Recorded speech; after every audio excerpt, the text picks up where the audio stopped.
Welcome back to another episode of Let's Talk Boxing. I'm Leti. I'm LB. And let's get into the fight of the night.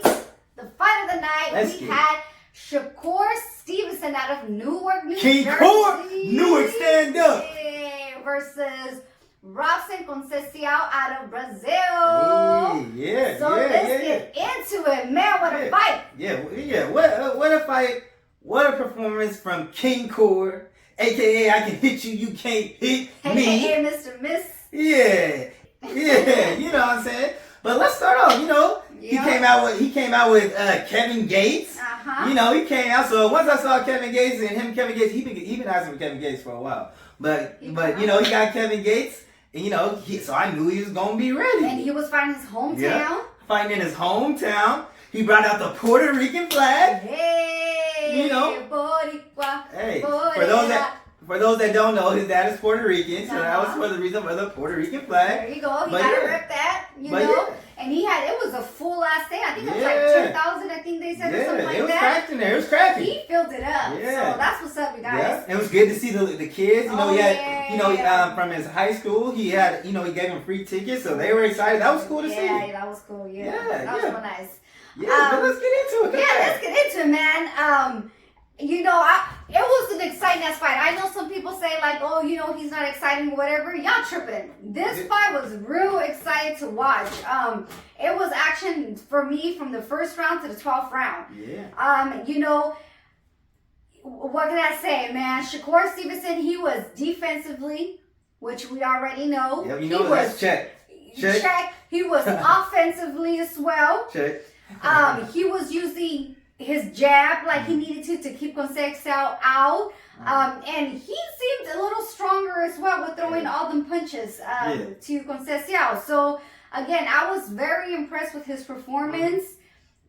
He was walking Conceicao down a lot, And like I said, the biggest thing that I enjoy watching from him is just his defense. Because I feel like he's got Vaseline aura because he got that shit all over him that he could just slip for all the punches that's coming his way. But what you think? Okay, give us I was telling everybody was like, oh, I wonder how this fight's gonna go. I was like, look, Shakur is coming out to fight. He's coming out to fight. He said that he wanted to be offensive. He said he wanted to stop him, and you could tell he was going out there trying to stop him. Oh, he said he wanted to stop him? Yeah, he was out there, I'm going to tell you what he said. He said, I'm going to beat him up. Oh, that's right. I'm going to beat him up. And that's exactly what he did. That's right. That's exactly what he did. The whole time. He literally beat him up for 12 rounds. Like you were saying, the jab was working, and it was, he was throwing to the body. And, that was wearing out Conceicao. Yes. Conceicao, I'll say this, the fight, all the other fights that we've seen him in, we've never seen him dominated like this from pillar to post. It was a very different fight than, I'm going to say, than the Valdez fight. It was real different. He came out, and you know what he did? He banged the boxer. He came out, and he banged the boxer. Conceicao, there was times in the fight where, it's just crazy to see the fact that Shakur is right there in your face, and you can't even hit him. There's even a point during the fight, and we're watching him, and he was just lunging, and we're like, man, he looks like he was just like, man, can I just touch him? Can I just touch him? Right, Because no matter what he was throwing, he was just swinging that air, but he was right there. And that was, that took a toll on that gas tank he had. Yeah, and he started early though too. In the backstage, he had his gloves on pretty early, getting ready for the fight or whatever. Mm-hmm. So I was like, damn, did that kind of pre-gas him out too? Because I think by round 4, he was gassed out already. Yeah, but I think, we've seen him in other fights. He does tend to slow down. Maybe he was even gassed out even more because, again, he's throwing all this punches, and damn, he keeps missing, and that shit can mentally mind-fuck you too, Yeah, and Shakur was landing the counter left hand all night. He was landing it. He was throwing that. The thing is, like, when you talk about beating somebody up, that's exactly what it looked like, because there wasn't a spot. There probably wasn't a spot on Conceicao's body that was not hit from Shakur. Talk about that. He was going to the body. He was going to the body, the head. Everything was working. You saw the right hook. You saw everything from Shakur. Yeah. And he got a knockdown on the 4th round. I don't even think Shakur caught that body shot. It was like a left body. It was a left hand to the body, and Conceicao kind of grabbed onto him, and then made it to the floor. And as Shakur was walking to his side, because it was like the last second of that round, you seen the ref counting them down, you know. Yeah, So yeah, but you know what? I am gonna give we gonna give Conceicao credit on the fact that I'll say this, he landed probably the cleanest shots that we've seen Shakur get hit with. He was able to land, but it wasn't a lot. I just say that to say, because Shakur don't get hit, but right. I will say that, and the fact that he was able to last because we thought he was gonna get up out of there. That's what I'm glad you brought that up. Yeah. Yes, we he had heart. We gotta give him props too because he was getting beat up. And it was like, damn, he was gassed, but he still managed to get through all them rounds. Yeah. So yes, shout out to him. Yeah, there were times he was throwing. Tough. He's a tough fighter. Yeah, there were times he was throwing punches, and you could literally tell that they had nothing on him. But he was still throwing. That's the heart of a boxer. Yeah, and it's not like in the fact that he was able to stand there. It's not like Shakur let off the gas. No. But so that just kind of speaks to the heart and the determination he had in there. Even though Shakur dominated. Every round. I really honestly give Shakur all the rounds. Yeah, we probably gave him all the rounds. So. Yeah. And I mean, they did take 1 point away from Shakur, talking about we gave him all 12 rounds. They did take 1 point, I think it was like on the ninth round or something, where he like pushed him down. Yeah. But I mean, I could see it on Shakur's point of view also because Conceicao, he was tired and just leaning on him so much that it like Shakur was like showing the ref like, bro, look, he's leaning on me. But the ref kind of didn't call that. That was kind of frustrating. Like, you could clearly see him leaning on the whole fight. Hey, and you know what? Kudos to Robson Conceicao because that was his survival technique. Right. Maybe that's why he was able. It worked. He was able to stay in there because if he wasn't able to get some of them holding, Shakur probably would have ended up getting him out of there. Now, in regards to the point being taken away, I would, I really, because of the things we're talking about as far as the holding, I really, I really didn't see that point deduction, but I could have seen a point deduction for, just for the low blow. Because, Shakur did, I will say Shakur was warned.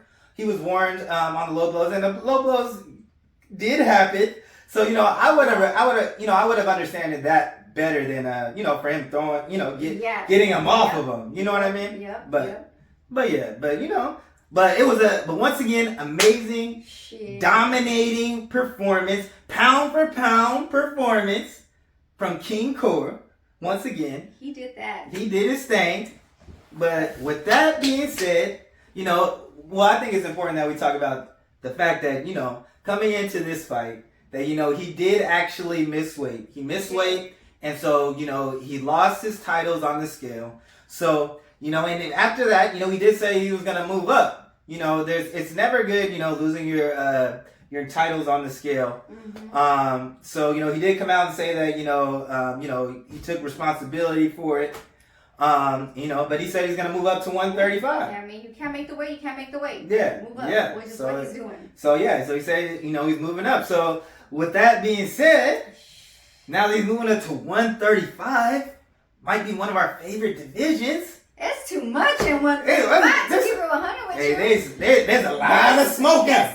There's a lot of smoke. Honestly, low-key, it's like you can turn around, close your eyes, and just choose it. Yeah, you like, okay, I ain't mad at that. So it's too much in 135. But shit, it better get done because there's so many good fighters. Like, I don't want to see them fight just no competition. We don't want to see them fight opponents. We want to see them fight each other. Yes. I mean, and I don't know, like shit. I'm trying to think of a name, but there's just too many in that division. Just throw one out and let's talk about it. I mean, we talk about the 10. We have Loma. We have you. Okay, I'm gonna say this. I don't know if Devin's still gonna be in that division. I think Devin might go up after the fight with Kambosos. Mm-hmm. So it's kind of hard for me to put somebody against, like Devin in that 135 division. So that's the only reason why I'm not going to talk about that. I'm not. So, I mean, at 130. But that fight definitely is going to happen. At some point, because I'm sure at some point Devin will go. I mean, Shakur will go up to 140. Yeah, that one's going to happen. Mm-hmm. But it's okay. This is the only kind of matchup low-key to make happen because Tank will be tied up with Ryan. Hopefully that shit still happens. Loma is the one that's gonna be left right there. So Loma and Shakur. You like that, huh? Okay. You know, like Okay, I can they see that, both you move know. around. Loma gonna Yeah, dance I'll his say- little ass around in the Yeah, ring, I'll say, yeah, they kind of talk about that. I will say that, yeah, they're both, they're both on the top rank side. They actually have history of sparring. You know, the sparring's been talked about a lot. You know, it's the legend of Shakur. You know, the fact that, you know, he was going 12 rounds with Loma. I mean, when you're going 12 rounds, that means there's some good work. And they've come from similar weight classes. You know, Shakur, you know, he spotted featherweight also, just like Loma. So I like that. I like that fight. I'm gonna just throw some other ones out there. I love the Tank fight. I love the Tank fight. You know, two southpaws, skilled. It's gonna be the boxer versus well, they're both boxers, but Tank is also a puncher. You know, I think on that one, you know, Tank might have to be a little bit more aggressive on that fight. Also, I really like two other fights. I like Pitbull Cruz for Shakur Stevenson. Ooh. And I also like Ryan Garcia. I like those two fights. We like everybody. Yeah. Damn, that's just too many. Yeah. Yeah, I didn't even think about that. The Isaac Pitbull Cruz. Yeah, I think that would be a good welcoming into that division. Yeah. And you know, the biggest thing when they say when you go into a new division, I want to see how he takes those punches from a higher class, and we know that Pitbull likes to bang. And I mean, just to kind of talk about that, we should get Shakur in there and get some sparring in. We seen him spar Yordenis Ugas, who is a 147 pounder. We seen him even spar heavyweights. Obviously, he was. Jared Big Baby Anderson was holding off a little bit. That's right. But yeah, so I don't think that he's gonna have a problem with the power. But I like that. I do like that Pitbull Cruz fight just for the simple fact of the way they're two boxing styles. Isaac Pitbull Cruz is a pressure come forward fighter, and good pressure come forward fighter versus a master boxer is always fun to watch. Yeah. And we seen we seen him in there with Tank, and when Tank he got hurt, he ended up having to box Isaac Cruz. So it'd be interesting to see. We seen Tank box Isaac Cruz. So I would love to see how Shakur boxes Isaac Cruz. I think it would just be a great fight to watch.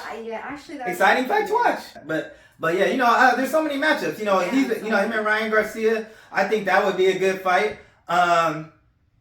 But realistically, which one? Because like I said, realistically, Ryan and Loki Tank are kind of hopefully in the works of making a damn fight. Let's hope. Yeah, so realistically, I want to see. Yeah, see, because the thing is about that 135. They've said Devin. They want Devin to get that Loma fight. So if Devin fights Loma, I'm be curious to see who Shakur is gonna get at 135 over there.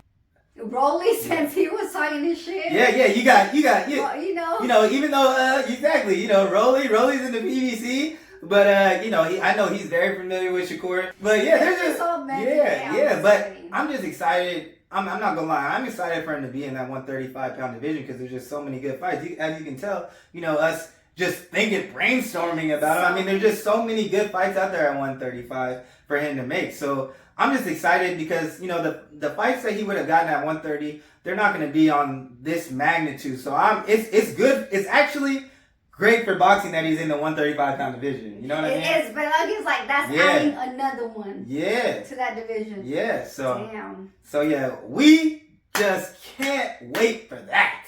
Yeah. But that's all we got. So thanks for tuning in, y'all. And don't forget to like, comment, and subscribe. Or talk your shit. And we out.